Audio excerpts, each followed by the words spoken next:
Rocky Top, you'll always be home sweet home to me. Good old Rocky Top, Tennessee. Rocky Top, Tennessee. All right, folks, welcome back to part 3 of the Fantasy Fireside Chat with Jason Bunger. Jason, I'm going to turn the floor over to you because I want to talk about some college pick'ems, over-unders, any kind of insight that you can give us. I also want to get you, if you could, and I'm just going to sit back and listen because I have been thoroughly impressed by your knowledge as we're going through this conversation. So I'm going to turn the floor over to you. I want you, if you could, just to give us any other insight about any other teams that you like, any other teams that you've noticed, anything. I know you said you've got some early predictions for the Heisman, or at least some thoughts. So I'm just going to turn the floor over to you. I'm going to let you talk. I might ask you a few questions here or there for clarification because, you know, I've got to talk in layman's terms for me as far as all that betting stuff goes or over-unders. I tried doing college pick'em last year. We came in last place. Not going to lie, it was terrible. I did a survivor pool, and I think I lasted 2 weeks. I mean, it was pretty bad. Aww. So NFL pick'em, I can do that. College game, to me, there's just so many variables, so many wild cards. So I'm going to turn the floor over to you.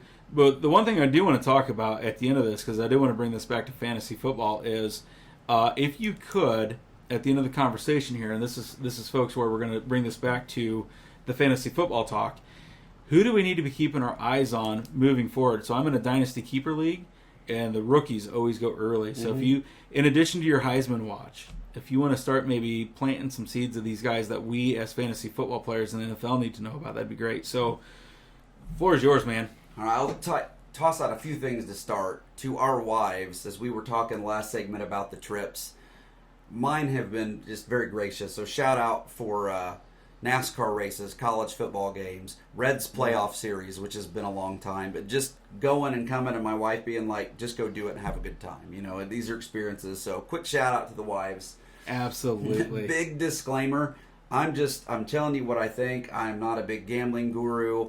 To my buddy Chance out there that runs Stupid Underdogs, I'm part of a group where we pick against the spread on some stuff, which has been fun. So I do kind of have a method and stuff I use for upsets, so it's worked for me. I'm not going to share the method, but I'll share some of the teams. But it's just been fun. So well, is that what you call a trade secret? It is. Yeah. Like you got to get about 4 or 5 weeks in, and then the numbers come in. But you know, I'm going to defend you on that because I absolutely love fantasy football. In 3 of the leagues that I do that actually have drafts, I'm not talking about guillotines. I'm not talking about dailies. In 3 of my 4 leagues right now, so we're 6-7 weeks into the regular season, and I have the most points in 3 out of my 4 leagues. There is a method to the madness, and I'm out here to help you guys with your fantasy football team, sharing some of my ideas. But there are things that I'm not going to share because I win money that way. Oh yeah. But I'm going to make these folks a deal. All right, listen to this. Here's your deal. There are secrets that I keep, and Jason, I'm never going to ask you to compromise yours.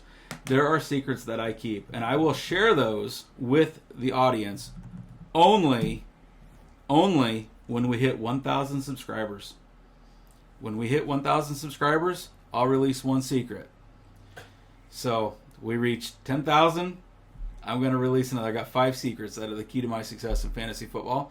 I'm never going to ask you to release yours, but I'll tell you folks right now, I'll give you, there's 5 things that I will never talk about on this channel that lead to my success unless we reach those milestones. All right, Jason, back to you. All right, I'm going to jump into 4 games. 3 of them are not maybe what you call high marquee games, but if you're looking at something and you're like, maybe I want to bet against the spread a little bit, maybe I want to take an underdog, maybe I want to go outright. Here's a couple games that I'm highlighting this week.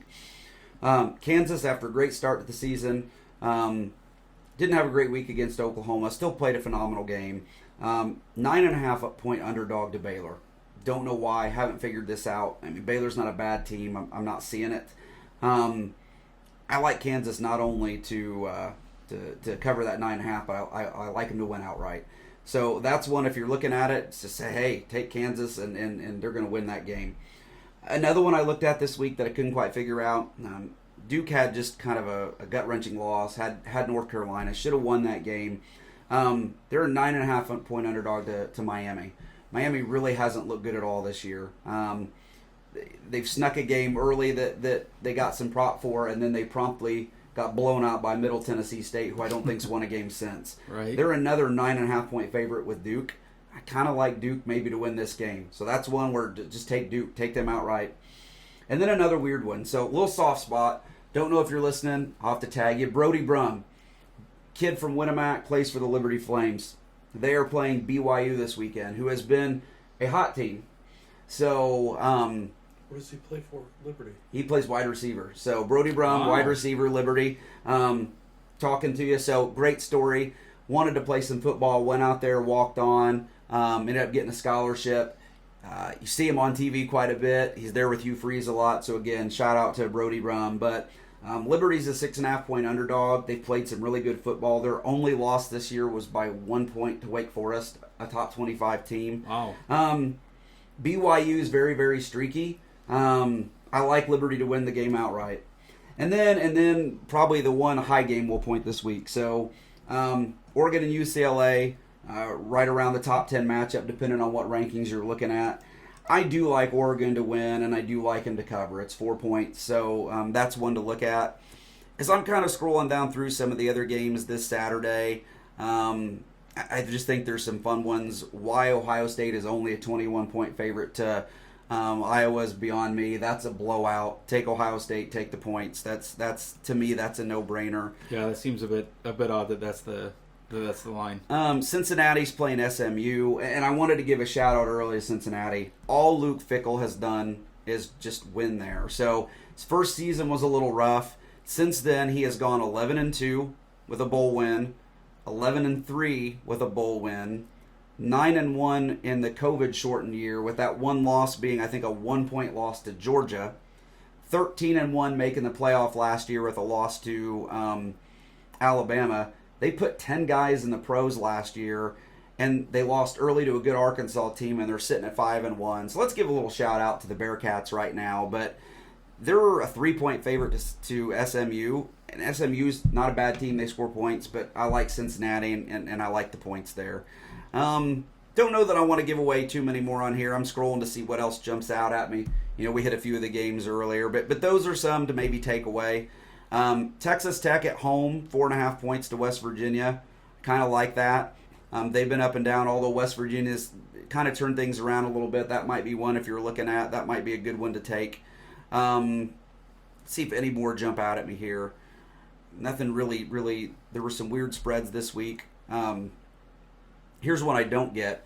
LSU, a 2.5-point favorite at home to Ole Miss. I think Ole Miss is a pretty good football team. You think Lane Kiffin, you think spreading the ball around. They run the ball efficiently.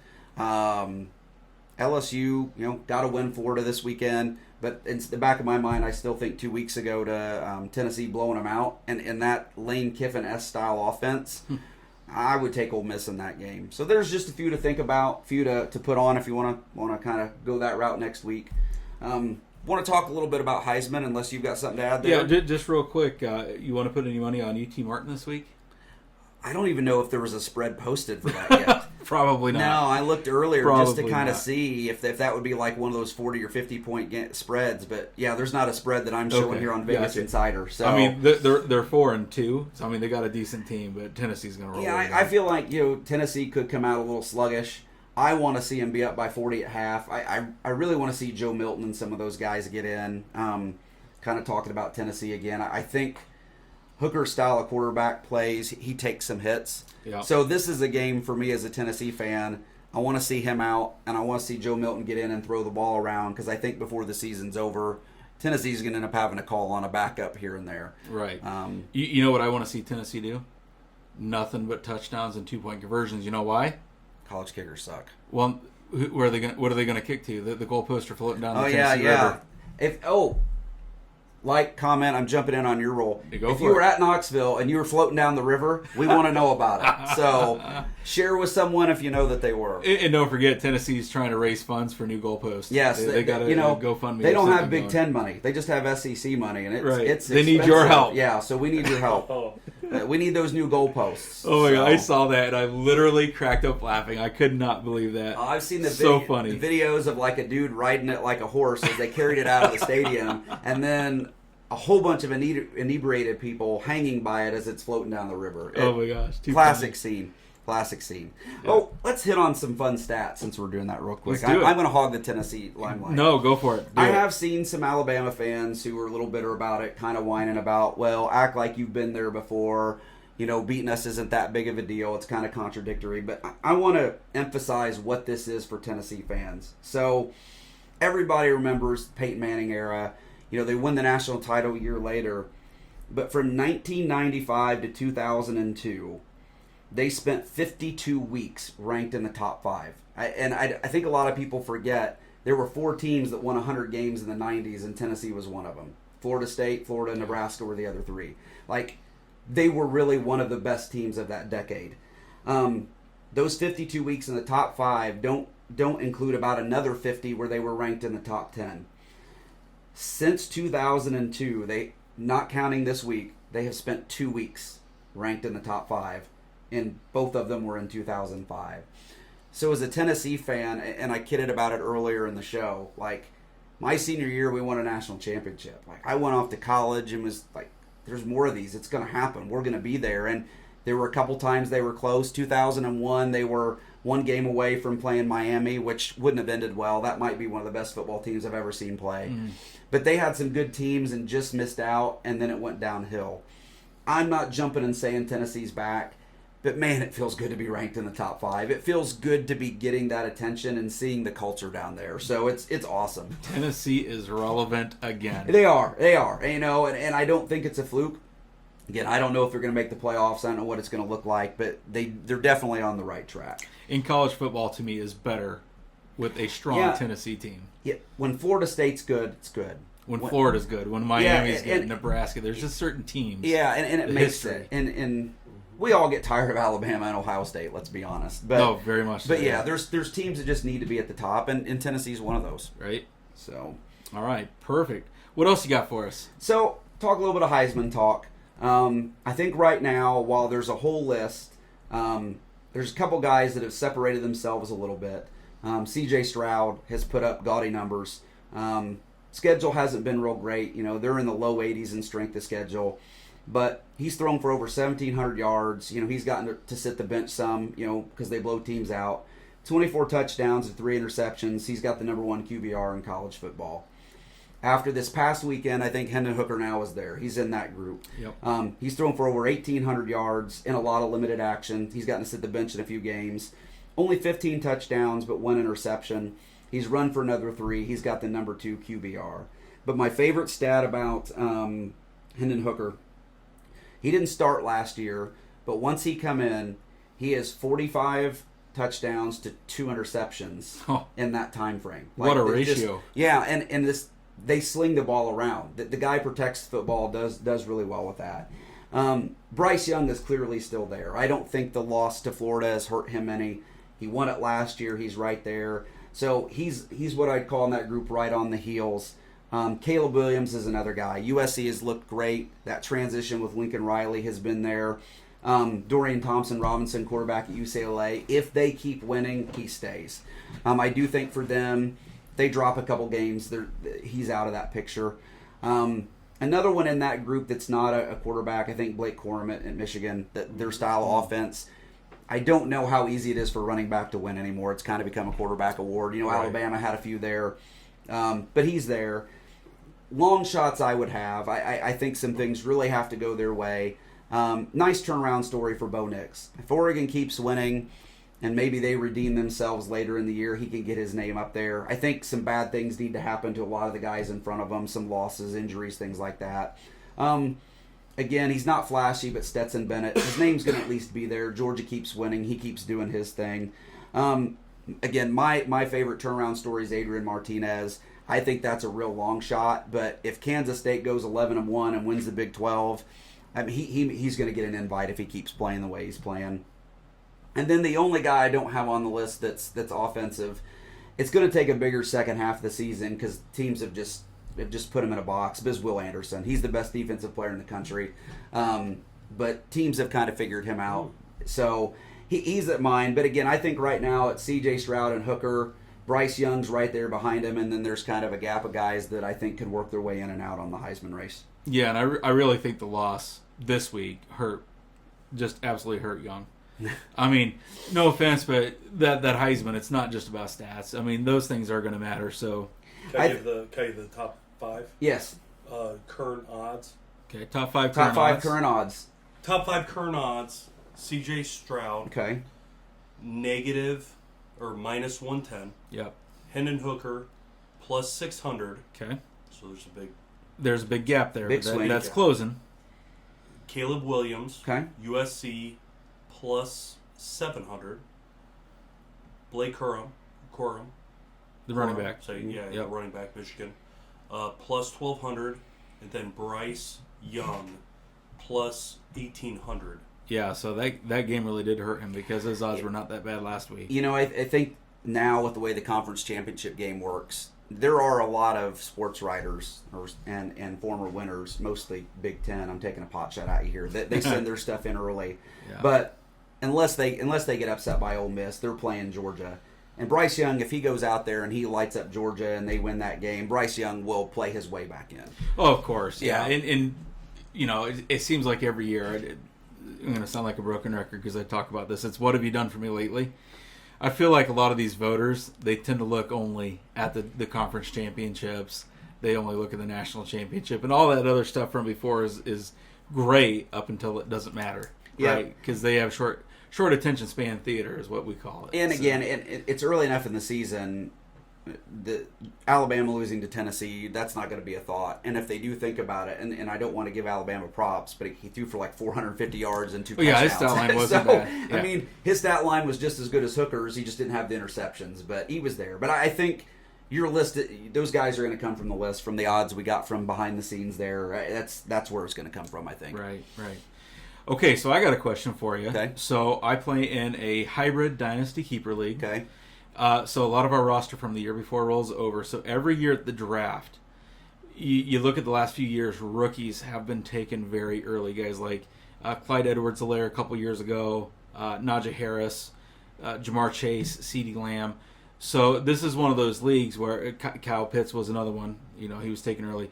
The skill position players that enter the NFL draft, if they wind up in the right spot, get drafted incredibly early. Breece Hall was a first-round pick this year, but keep in mind, like a first-round pick is more like a 7th or 8th round pick. So, but for a guy like me that plays in a league that's like that, who are the names that I need to watch coming out that are going to get drafted?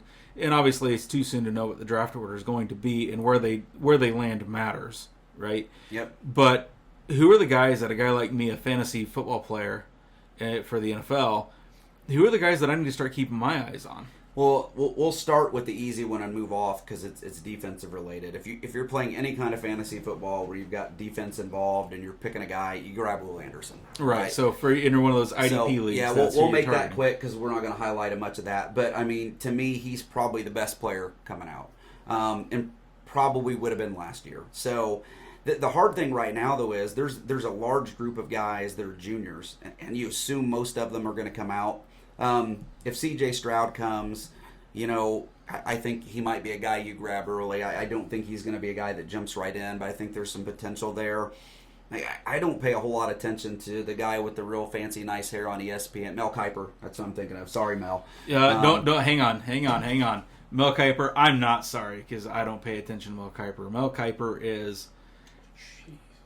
Let's just Joe's back in the background. Let's just say that I feel like I could do a better job. Hey than Mel, let's Kiper. do this. If you're listening, tell me where I'm wrong in the comments section. Yeah, and let me know what a dirtbag I am for feeling that way. But hey, I will give you mad props for a guy that really has no experience going into this. You have figured out a way of making a lot of money over the years talking about it. So maybe I just need to be taking notes. All right, right. So, but like I'm looking at the running backs and the wide receivers. So I know a couple years ago, Jordan, who's been on this show, we both know Jordan. Chuba Hubbard. Chuba Hubbard's come into the NFL and he really hasn't done anything. Now, granted, he's been playing behind Christian McCaffrey. Christian McCaffrey's been hurt the last couple of years, so you can look at guys like that and say, okay, they were really productive in the college game, but maybe they were a better college player than they are an NFL player.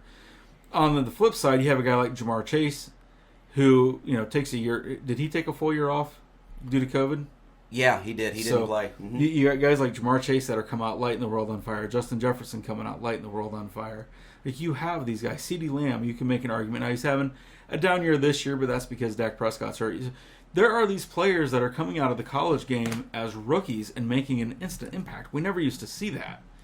But these players are coming out more pro-ready than we've ever seen before.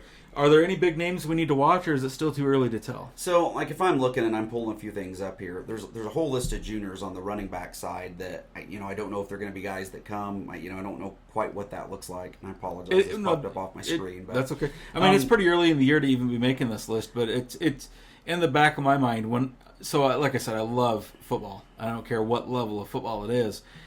But I shared with you, one of my issues with college football, why I like the NFL more, is in the NFL you get to learn who these guys are, and you see them year after year after year. In the college game, you may only see a guy for a year or two, and that's it, because either he doesn't get drafted to the NFL, or maybe he does, but he just doesn't play well. You're narrowing it down. You're going from however many teams that play in Division I or even Division II, because we've seen some of those guys make the NFL and do quite well. You're seeing a lot more players. It gets narrowed down. We don't get the time to really build a relationship. Now, like guys like C.J. Stroud and Young and guys like that, they played on these big programs that have gotten a lot of TV time the last 2 years. But it's tough for a guy like me because I love college football, don't get me wrong. But I'm also scouting for my fantasy football team. So let's hit on a couple here. So I think from Texas running back Bijan Robinson. I think he's a guy, he's got the build, he's got the look. I think he's going to have a healthy, long NFL career, and I do think he's a guy that can plug in right away. It seems like the running backs and even the receivers now, they slide in a little easier. Not that they didn't before, but the game's a little more suited for them. So Bijan Robinson's a guy to keep an eye on.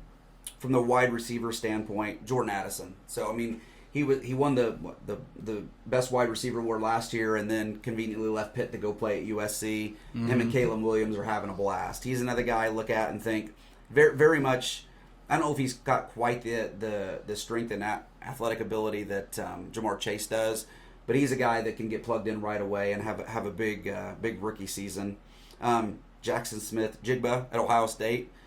If healthy, he's good. I mean, I don't think he's played at all or very little this year.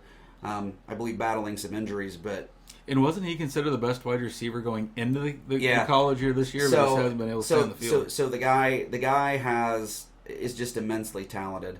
There's a few weird names out there. Tennessee's own Cedric Tillman come out of nowhere last year, blew up, had a couple great games to start this year, has battled some injuries. He could be a guy that you might get for a steal later in the rounds, but again, with that wide receiver slot, it's just a guy you can plug in. I'm looking at that Jalen Hyatt kid there. He's already got 10 touchdown catches this year. And that's come out of the blue. Who is he? He was just open a lot on Saturday, so shame on you, Alabama. But that's 10 touchdowns. Well, he had 4 last week or something? Yeah, he had 5 in one game. Five. So that that's helps. Crazy. I think a guy that's really helped him out with the way the season's played out for TCU is Quentin Johnston. So, again, it's just wide receivers and running backs, so easy to plug in there. I don't think that this quarterback class really is anything to yell about just yet. I mean, they're good quarterbacks, and I may be wrong. Nothing really excites me. Bryce Young's coming out. Again, I don't think it's a bad thing, but I'm looking at these guys and looking at some. I mean, I don't see a Josh Allen coming out of this class. Right. Patrick Mahomes, I don't feel like that candidate is there. Yeah. And I don't know if I feel like there's potential for anybody there. But again, I'm more of a college guy and in that scheme. But when I look at some of the guys, like I remember watching Josh Allen in college and was like, why is this guy playing at Wyoming? Right. Why is he there? Yeah. Why and then he kudos to the guy staying. But like that dude he was an NFL quarterback 2 years before he left, and I don't see a lot of that right now. Yeah, and it's kind of interesting. I liken it back to the quarterback class from 2 years ago, very highly touted, but Trevor Lawrence was one of the greatest college football quarterbacks ever, and he's pro ready. Haven't seen much from him. He shows flashes, but then he has games like he has the last few weeks where he's gotten all these turnovers. Still not sold on Zach Wilson, just not. Trey Lance. Still not sold on him. Yep. We're going to have to wait another year now to find out if he's for real. I would love Justin Fields to be the real deal as a Bears fan. Not sold. Mac Jones might not even be the starter in New England. Yep. Bailey Zappi is just playing lights out. So you look at these strong quarterback classes, that are supposed to be strong, and typically you find out they're not so good. You go back to the draft class. Patrick Mahomes was the third quarterback taken in that draft class. Mr. Trubisky was number 1. Yep. Number 2 overall pick, but the number 1 quarterback to the Bears. I mean, it hurts. I don't know what his NFL prospect looks like, but when I look at some of these college guys, especially with the COVID year and everything else, look for longevity. Is like a guy like Sam Hartman. Does he have a potential NFL career? But I look at it and go, I've seen him play. Like, he's had multiple years. He's battled through some injuries. Right. He's come back. And what you've said is right. Some of these guys, we don't know that. They come in, they have one bang-up year, and they're gone.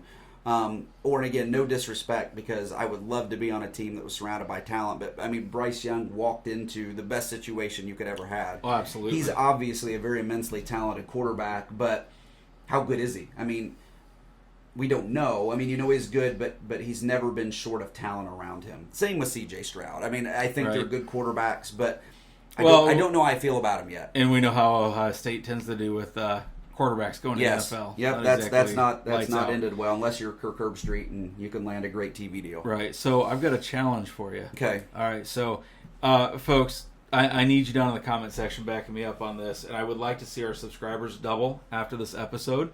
So get the word out. Absolutely loved having you on the show.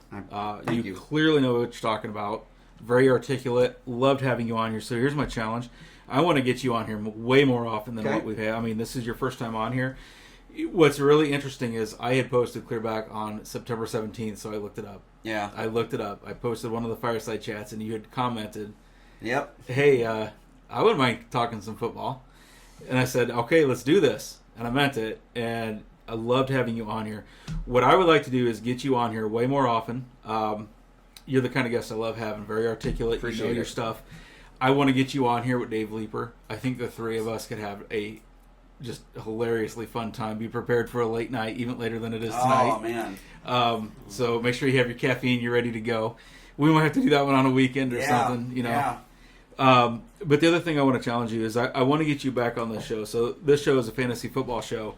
Obviously, once the NFL season slows down, we're probably not going to be talking about football quite as much, but we're still going to be producing content. I would love to get you on this show, let's say in March, April, before the draft, get your take on things, and then get you back on the show again after that. So here's my challenge. I want to get you on here at least once per month. Awesome. And I want to do a couple special episodes. Okay. So I want to get you on here with Dave, don't get me wrong, but I want to do a couple special episodes where it's just me and you talking about the NFL draft, because I'm going to approach it from an NFL lover and fantasy football player, and I want to hear your approach from a college fan's perspective. I think that's the perfect balance prior to the draft and after the draft, so we can talk about the aftermath. So there's my challenge. I want to get you on this channel quite a bit more. I appreciate it. This has been fun. Yeah, love this. So, I mean, folks, I've said this on this channel so many times. I absolutely love football, and I don't care what level it is. Said it on this show. I'm going to sound like a broken record. Don't care. Absolutely love football. Love talking about football. Love talking about sports. Thank you so much for being on the show. You are just, you're my new man crush. I love talking football with somebody like you because you know these people. It's one thing to get somebody on here that I can talk to you, and I've had other people that I've talked to, and Jordan knows the stuff, Dave knows the stuff. It's wonderful. Absolutely love it. So let's get you on here. Let's talk about some fantasy NASCAR. Let's talk about baseball. Let's talk about some other sports too, because I got a feeling there's a whole wealth of information that we haven't even tapped into yet. There's a few niches there, but can I give one more shout out? Of course you can. So living around here, for those of you that are local, Rensselaer's had some immense success in football. Mm-hmm. Over my neck of the woods, my kids are West Central kids. I know a lot of kids there, and it's been a struggle. But man, they went, I think, 8-1, 9-1. They won the conference for the first time since 1998. They've got a pretty good chance to win a couple sectional games. So I want to give a shout out to the West Central Trojans. I know so many of those kids, they're friends with my kids. They go to our church. Since we're talking football, they've had a great season, and they've earned a shout out here. So congrats to the West Central Trojans. Absolutely, shout out to them. We love football at every level. All right, folks, here's a challenge to you. Go down, hit the subscribe button, hit the like button, go down to the comment section. Get involved in these fireside chats. This is not just about Jason and I or any of my guests. You're invited to be a part of this too. go down in the comment section and be a part of this. If you want to be on this show, reach out to me, let me know. If you want to be on the show with Jason, make sure you let us know. I'll tell you what, the more likes we get on this video, the more I'm going to know they want you back on the show. So, get up there. You share the video as much as you can. I will, Joe will. Get out, share this video. Let's make this thing get hopping here. So, Jason, we're going to have you back on the show. You're absolutely fantastic. Let's dive into all kinds of stuff. Awesome. We're FFB from the 50. We focus on fantasy football, but we love sports. Fantasy NASCAR is a thing. Fantasy baseball is a thing. Fantasy basketball. Not a huge fan of the NBA. Just saying, haven't been for years. But we love talking sports. So, anything else? Now we're only, 5 months away from March Madness? So, 6 months? I do enjoy March Madness a lot. All right. Joe, anything from you? No. Hey, folks, we really appreciate it. Until next time, see ya.